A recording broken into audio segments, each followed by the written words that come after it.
This is Bunny Michael. When you approach your life from the consciousness of your higher self, the knowing how worthy you are, every aspect of your life begins to change. Your relationships, your career, your self-care, your body image, everything. Because this is the process of unlearning the conditioning of our culture that raised us to believe we have to prove ourselves to belong. True success starts with knowing how much you deserve. Following your higher self is an awakening process, and it's no easy feat. But as you will hear from the callers on this podcast, our paths might look different, but our journey is the same. Welcome to XO Higher Self.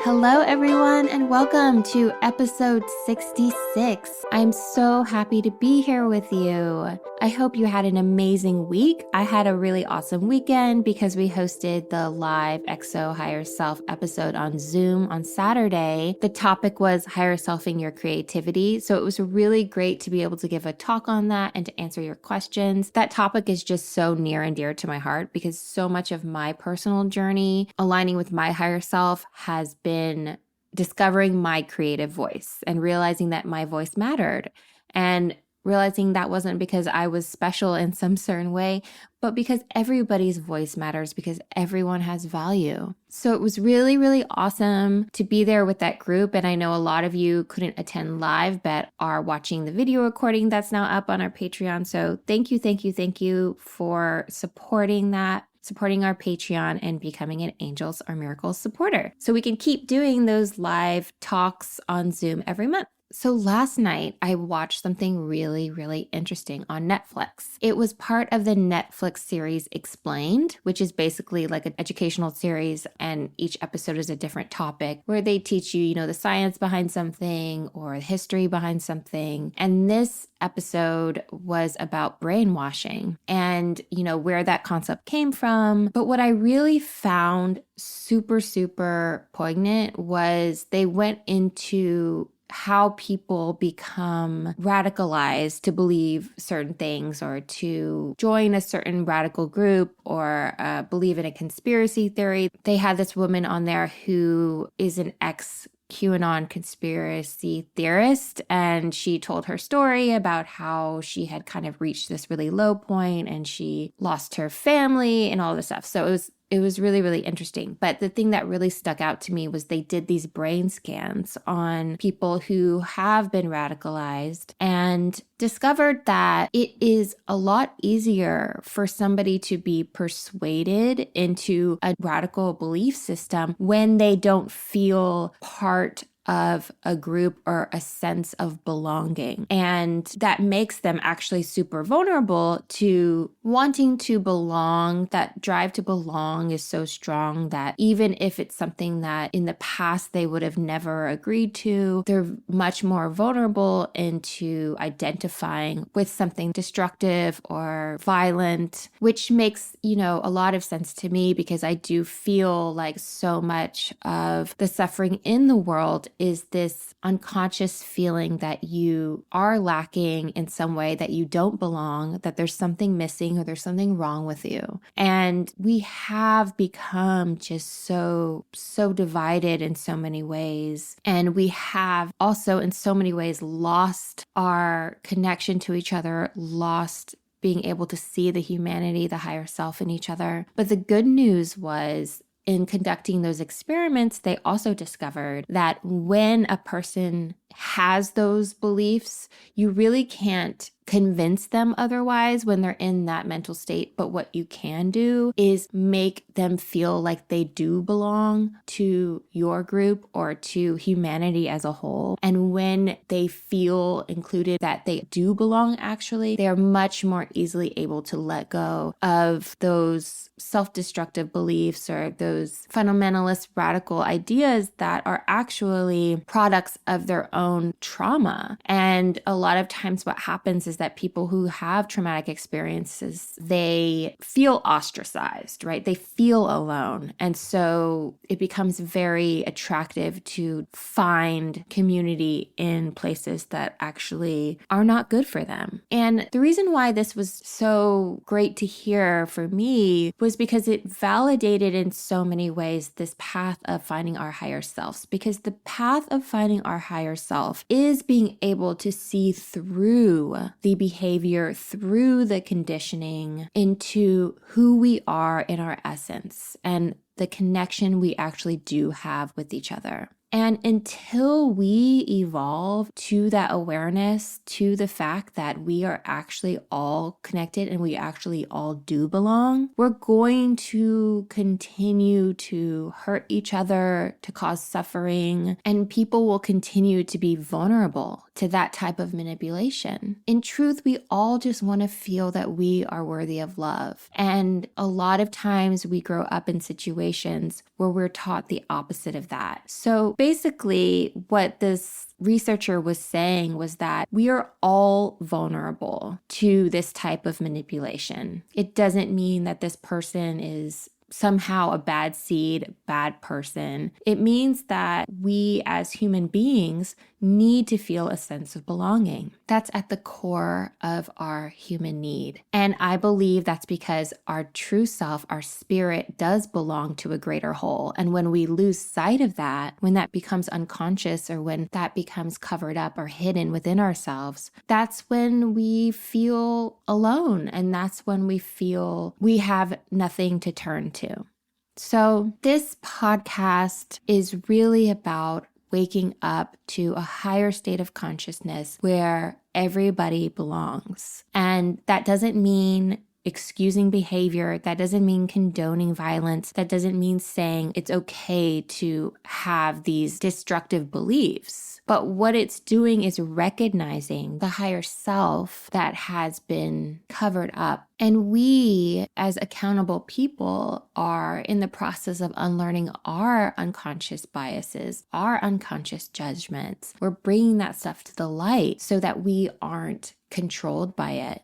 And there are some people who are having a much harder time with that. But like I always say on this podcast, everybody is just in a different place in their journey. And when you can recognize that in people, you take it a lot less personally. You realize that people are not their conditioning. And it's a lot easier for you to find that compassion. Because how are we going to solve this stuff? Are we going to solve it by just demonizing the other side? Are we going to solve it by just saying, okay, put all these people in a room because they're bad? No, the way we solve it is from a higher state of consciousness. It's through our higher selves. It's through seeing that we can bridge that. We can realize that we all need each other and that it's our responsibility to take care of each other. We're doing the work and we're here for a reason. And it's not just to improve our personal lives, but it's to improve the world through love, through compassion, through care. Every day we're taking one step forward. Okay, enough of my rambling. Let's get to the questions. Hi, Bunny. I absolutely love your podcast and your perspective. It has truly helped me shift my mind in ways that I didn't see feasible before, and thank you for that. So I am a nanny, and usually I consider myself to be a very patient person. I can hold space for the children to express themselves how they need to,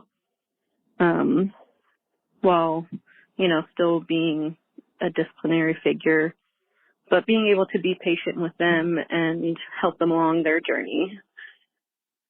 But lately, I have been finding myself to be extremely impatient. I don't enjoy playing along with the children anymore. I find myself being unresponsive and just really not enjoying being with the children anymore. And I'm kind of realizing that I don't really enjoy being around children. I get very aggravated and I just don't feel like entertaining them. But this is my job, and I don't really have the mental or financial capacity to find a different job right now.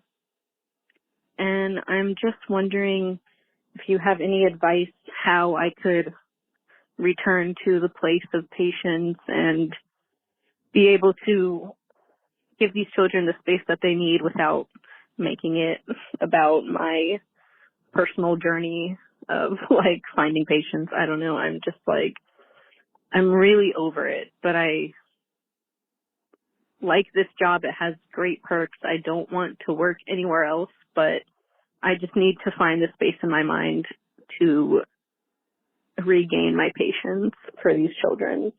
If you have any advice for me, I would really appreciate it. Thank you again for listening to this question, and have a wonderful day.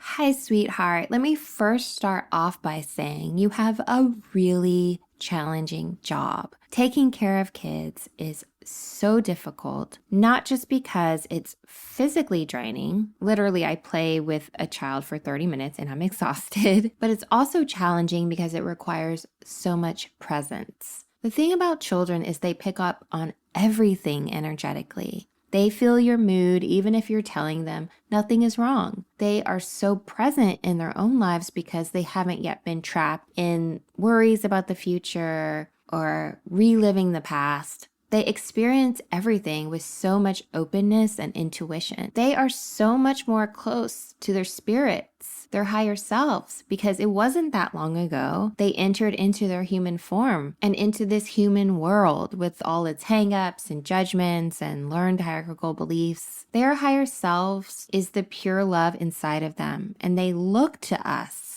for guidance in this human world. That's why so often kids can be like mirrors to what's going on with us internally. And in that way, they are such great teachers. You being short on your patience and struggling is totally understandable. I don't want you to judge yourself for going through a phase like this. No matter how passionate we are about our jobs, no matter how much we care, there will be times when it just doesn't feel fun, where you hit a funk, where you question it. But often we think that means something needs to change in our external experience, when more than likely, we actually need to check in with what's going on internally. You said you don't want to do anything different, so I'm taking you for your word on that. What I'm sensing is this has much less to do with the kids, but more to do with your own relationship to your higher self. What are you doing outside of your job to connect to that presence, that love inside you? Having patience really is just another way of being able to be present in the moment. The present moment is also where we channel our higher selves because we are not lost in our thoughts about the past or the future. We're not wanting things to be different than the way they are right in this moment. We are fully in acceptance mode. But if you don't have a practice in your personal life where you actually intentionally try to give your thoughts a break and connect to your higher self, it's much easier to get stressed. It's much easier to be less patient, to project frustration on other people, especially kids. What does your higher self practice look like? This is a sign it's time to prioritize that in a way you haven't before. Lots of times we save self-care for when things are going smoothly in our lives. So we're like, yeah, I have time to meditate. Yeah, I have time to journal. But when things are stressful, we're like, there's no time. But there always is, even if it's 10 minutes a day, even if it's 5 minutes in the car before you walk into that nanny job, even if it's saying a mantra like, I am my higher self. I am here to share love. I can do this. Remember, love is a state of awareness. It's a shift in your consciousness. It's seeing yourself and the world from the lens of I am enough just how I am. And those little kids are enough just how they are too. When you fully accept yourself, that will help you accept them in the moment. When you don't need to be different, they won't need to be different either. Love will help you to be more patient with them, but also more patient with yourself. It's okay to have a bad day. It's okay if you're struggling because love is always there, ready for you to acknowledge it. You can always return back home. Oh my gosh. Okay, so I can't believe I'm actually leaving a voicemail. I love your podcast so much. And thank you so much. I've related so many to the stories. I started listening in episode 63, and I actually went and I all the way up to 65, the last episode I've listened to, and I even went back to the beginning. Okay, just excited to leave a voicemail. I guess the question I have is, okay, situation is toxic people from my past are coming up again. Like someone relative has come back to me and they're just trying to talk to me, and a toxic old friend is trying to talk to me as well. And it's just, how can I forgive them? How can I even just ask them to say I'm sorry? I don't know. I guess I just need advice when it comes to returning of toxic people. And it's just at the peak where I feel like I'm going into my healing, like I'm really processing my healing. And so, yeah, I guess that's my question. I really hope you use this in the podcast. Thank you so much. And I'm definitely going to be a loyal listener. Bye. Hi, babe. What I think is really important to point out is that people are not toxic.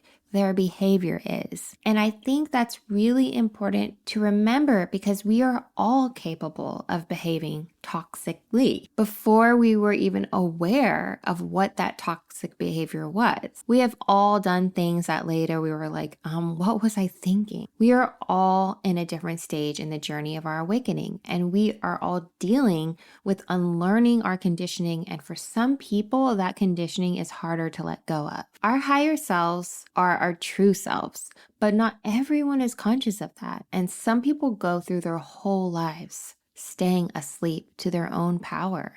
I'm really proud of you that you've been working so much on your own healing and that you've walked away from relationships that weren't healthy for you. Have you ever noticed that the moment you move past something, it seems like it shows up again? Do you know why that is happening? It's happening because you are ready for another lesson. Forgiveness isn't condoning harmful behavior. It's realizing that behavior is a reflection of where that person is in their journey of self-awareness. It's seeing through the behavior to the fact it reflects that person's limitations, not yours. And the reason why this process is so important is for your own benefit. It helps you not take it so personally.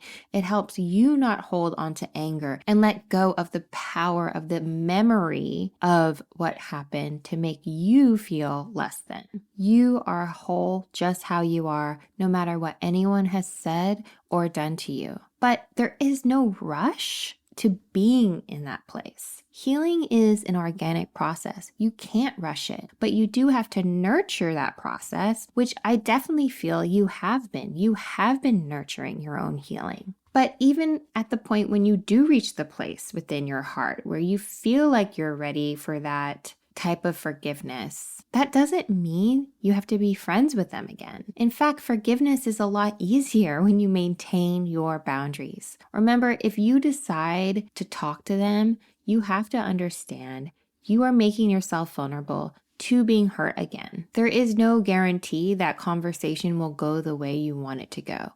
So you'd have to enter it with no expectations. In other words, you cannot go into that conversation hoping to get the healing you need from the person who hurt you. Only you know in your heart what will be best for you at this moment in your own healing process. Ask your higher self what love is calling you to do. Trust yourself. You have been already making great choices. You are very much in touch with what is working for you, what's good for you, and what isn't. Just keep going. Have faith in your higher self. You already have your answer. Hey, Bunny.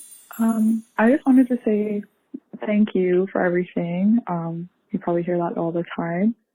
But ever since I found your podcast, it's really been helping me a lot with the situation that I've that I'm calling today about. So basically, since about the end of 2019, I've been going through a period of like really great loss, but like good loss, I guess, losing things that don't benefit me. And up until even during the pandemic, it was really rough, but also I was prospering. I was still going through that loss, and it wasn't until early this year I ended up falling out with my roommates of 5 years and my core friends who they really helped me get through a lot of things, but I think they resented me for a while. Like, I went through a really bad breakup and they were very good with like helping me get through it, but I think they held on to a lot of resentment for, like their role in it and their role of supporting me. But leaving that friendship and moving out because we were living together, and I know in a past episode you said never live with your friends, you're not meant to, and I really feel that now. But now I'm living alone, and I do think I think everyone should live alone at one point in their life. I think it's really been a learning experience and I'm grateful for it.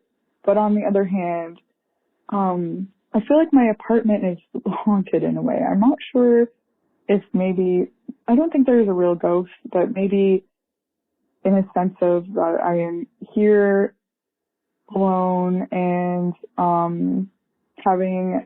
losing my core friend group, and also during a point of isolation where the entire world was in isolation throughout the pandemic the last 2 years.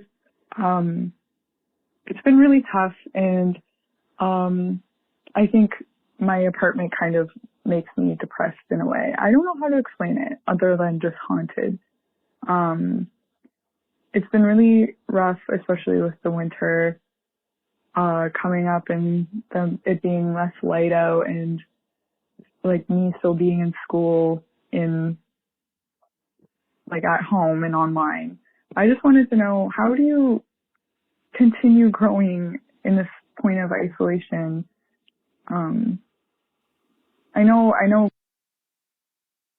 Hi, hon. Yeah, that's a lot of change living alone, and also the ending of your friendships and your roommate relationship. It totally makes sense that you are having feelings of isolation.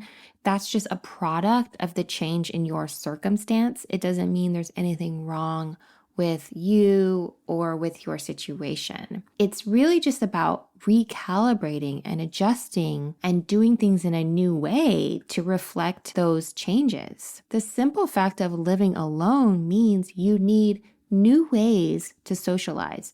You need to reach out to people to hang out. You need new avenues to spend time with people. And that doesn't even mean you need to hurry up and find like a forever best friend. I literally mean having more conversations. I know there's someone you know, maybe an acquaintance, that you could reach out to and ask, hey, do you want to get a cup of coffee? Is there a class you've been wanting to take, like ceramics class or dance class? I've been really wanting to sign up for this ceramics class in my neighborhood, and that's definitely something on my list. Not only to make some cool stuff, but also just to be in a room with different people. Just because you have to make these changes and adjustments doesn't mean it has to be this really serious, stressful process. Keep it light. This is just part of being human. We have to make adjustments. It's just part of your self-care, socializing, and friendships. I say this often on this podcast that most adults wish they had more authentic friendships, but rarely actually try to make that happen. We gotta get over that. This world is too challenging to only keep our light to ourselves. Your friendship is one of the greatest gifts you have to share with the world. So take a chance. Revamp a little bit of your choices. Do something a little bit outside of the box. Now, I know you said you feel like your place might be haunted, but even if there was a presence in your home, I feel like you are projecting a lot of your fears and stress and anxiety onto that energy. Perhaps because you're going through a difficult transition, that anxiety and that stress might be manifesting this idea that there's a ghost who wants to harm you. Why do we assume spirits or ghosts, even if they did exist, are trying to hurt us? What if they're trying to love us? What if they're trying to protect us? What if they're trying to just exist in peace? What if they actually help us have more peace in our lives? When you make peace with your circumstance, you can make peace with your home. When you acknowledge that you are okay just how you are, you can trust what the future will bring you. You can trust your path. So I would recommend maybe doing some kind of ritual in your home. Get some sage, light some candles, write out a list of gratitude to your space, thank your home for being there, bless each room, give it some more love. Our environments are alive. We have relationship to the space that we're in. And sometimes it requires really nurturing that relationship and putting the love in there. A lot of times we live in places that aren't perfectly ideal. Yeah, it's a lot easier to be peaceful. Say you live on the beach in this beautiful house with this infinity pool and all these beautiful plants. And yeah, okay, living in that situation, it might feel a lot easier to, get into your spirit. But life isn't like that. Our lives are cluttery. We got mess in the corner. Maybe there's a ghost living there. But we can take control of our spaces and put love into them. We can curate our lives and make them what we want them to be. It could be putting flowers in every room. It could be writing beautiful mantras and putting them on the wall to remind you. It could be painting the walls a new color. These are the types of things that we do to build, to put ourselves into spaces and to make them our own. You have the power to make it what you want it to be. You decided to move in by yourself for a reason, so take advantage of this time. Enjoy your new home and this new phase of life. Every day is a gift, and so are you. Hi, Bunny. Thank you for taking my voice memo. I'm eager to hear what you think about this situation that I'm experiencing, which is that I recently discovered that I am a little bit obsessed with this idea of blame. Background, I come from a religious upbringing where definitely there was a binary system of good, evil, right, wrong, being blameless and blamed, right? And so I think that's something I've carried with me, even though I've left the religion, is this idea that I am more valuable if I'm blameless, if I have no blame. The problem is, if I'm blameless, it creates this binary where other people are required to be blamed.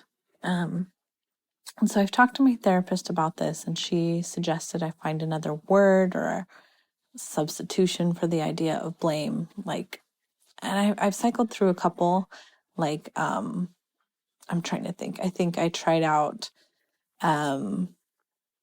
fault, which also feels negative, or cause.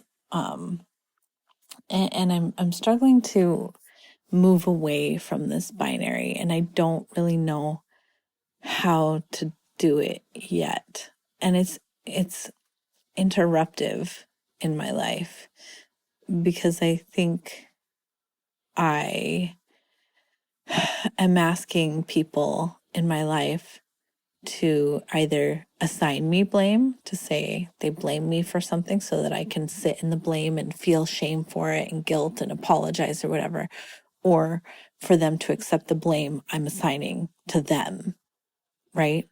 And so I guess it logically makes sense to kind of just not do it, but I don't know how to not do it anymore. So if you could, I would love to hear what you think about it. And I want to say thank you in advance, and also thank you to everybody else that contributes to this podcast.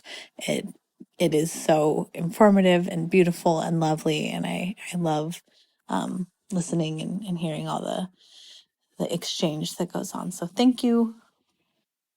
Hi, hun. I think part of the reason why fundamentalist religions are so attractive to people, fundamentalist religions have an answer for what is good and what is bad. Now, if you do this, then you will go to hell or whatever. If you do that, then you will go to heaven. It's a structure that you can depend on. There's only black and white. The binary is attractive like that. It keeps things simple.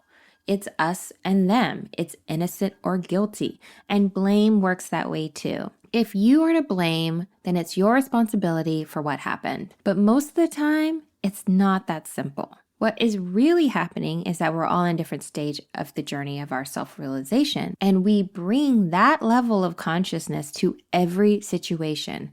We bring our past pain, all of our conditioning, our LHBs, to all our relationships, from the most casual interactions like how you talk to the cashier at the store, to the most influential relationships like family or good friends. Our job as people who are dedicated to awakening our higher selves is to build more awareness of our thoughts and our behaviors and what those thoughts and behaviors are motivated by. Are they motivated by the fear that we are not enough, or are they motivated by our higher selves, the realization we've always been good enough? The path of our higher selves is to be constantly asking ourselves, how can I bring more love to this situation? What is my part in this? It's true, people do hurtful things, people make mistakes. But if you get too caught up in needing to place blame on someone, you will get stuck there. You won't see the situation holistically. The consciousness